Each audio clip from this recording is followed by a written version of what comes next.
रानो चिड़िया उस जंगल की सबसे अमीर चिड़िया थी। जिस भी पक्षी को कभी भी पैसों की जरूरत होती वो रानो के पास आ जाते। रानो हमेशा सबकी मदद करती। एक बार की बात है, कालू कौवे को, गोरी को और कोयल को ये बात पता थी कि रानो बहुत अमीर है, इसलिए वे बातें कर रहे थे।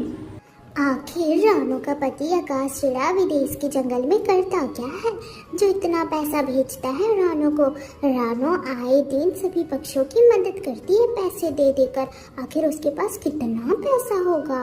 सही बोल रही हो मीठी कोयल तुम। रानो के पास ना पक्का बहुत पैसा होगा।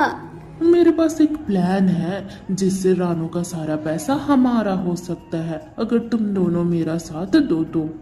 कैसा प्लान पति जी? कहीं आप चोरी की बात तो नहीं कर रहे? बिल्कुल सही समझा गोरी तुमने, मैं चोरी का ही बात कर रहा हूँ। हम चुराएंगे रानो का पैसा बड़ी ही चतुराई से। मेरे पास बहुत झक्कास प्लान है। मैं तुम दोनों का साथ नहीं देने वाली इसमें। मुझे नहीं फंसना। तुम दोनों जानो तुम्हें क्या करना है। अरे मीठी मेरी दोस्त, तुम्हें मेरी दोस्ती की कसम, तुम्हें हमारा साथ देना होगा। फिर सोचो, तुम जो गरीब झोपड़ी में रहती हो ना, तुम्हारा घर महल होगा, महल। खाने को कमी नहीं होगी। तुम्हारा पसंदीदा गरम गरम जलेबियाँ तुम रोज खा पाओगी। हमारा साथ दो तुम बस। गोरी कालू मिलकर बहुत समझाते हैं मीठी कोयल को। मीठी कोयल राजी हो जाती है। अब मीठी कोयल अपने घर जा रही थी। इधर कालू गोरी अपने घर पहुंचते हैं। जंगल में रात हो गया। कालू जी, आप भी ना बड़े वाले बेवकूफ हो। जब हम दोनों मिलकर चोरी कर सकते थे तो उस मीठी के सामने अपने प्लान का बोलने का क्या मतलब था बताओ। वो हमारे घर की भी नहीं, कहीं उसने हमें धोखा दे दिया तो। अरे गोरी चिंता ना करो तुम, उसकी इतनी हिम्मत नहीं जो हमें धोखा दे। अगर धोखा दे भी ना तो मैं उसे सबक सिखा दूंगा। 2 दिन गुजर गए।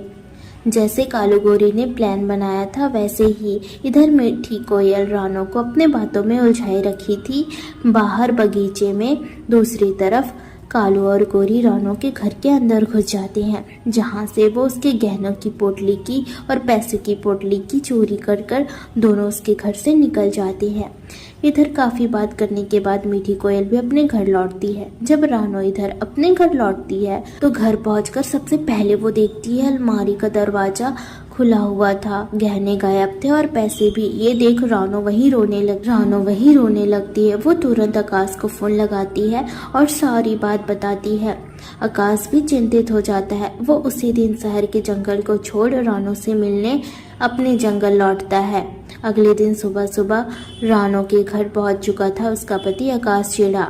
दोनों मिलकर सोचते हैं, देखो रानो, मुझे जहाँ तक समझ में आया है चोर कोई ऐसा पक्षी है जो तुम्हें भली भांति बहुत अच्छे तरीके से जानता है। और ये चोरी किसी एक का काम नहीं है, 2-3 पक्षी मिलकर चोरी किए हैं। इसलिए हम जल्द पता लगा जाएंगे कि चोर है कौन। हाँ आकाश जी, आप सही कह रहे हो। कहीं ना कहीं मुझे मीठी कोयल पर शक हो रहा है। उस दिन जिस दिन चोरी हुआ था ना, वो मुझसे काफी देर तक बात कर रही थी और जबरदस्ती का बात किए जा रही थी। कोई टॉपिक भी नहीं था फिर भी। वो न हो रानो, मीठी को पक्का पता होगा कि चोर है कौन।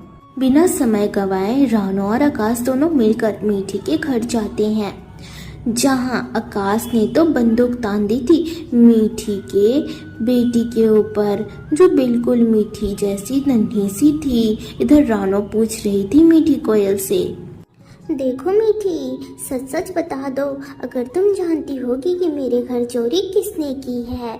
नहीं तो मेरे पति जी ना तुम्हारी इस नन्ही बच्ची को उड़ा देंगे, फिर तुम रहना अकेले। वैसे भी तुम्हारा इस बच्ची के अलावा कोई है नहीं। मुझे नहीं लगता तुम्हारे लिए तुम्हारी बेटी से जरूरी कुछ और चीज है, तो सच सच बता दो। अपनी बेटी के सिर पर बंदूक देख तो मीठी डर गई। वो फटाफट सारा सच बोल देती है। ये जानकर अब रानो और आकाश बहुत हैरान थे कि असल में चोर कालू और गोरी हैं। मीठी कोयल तो बस उनका साथ दी थी।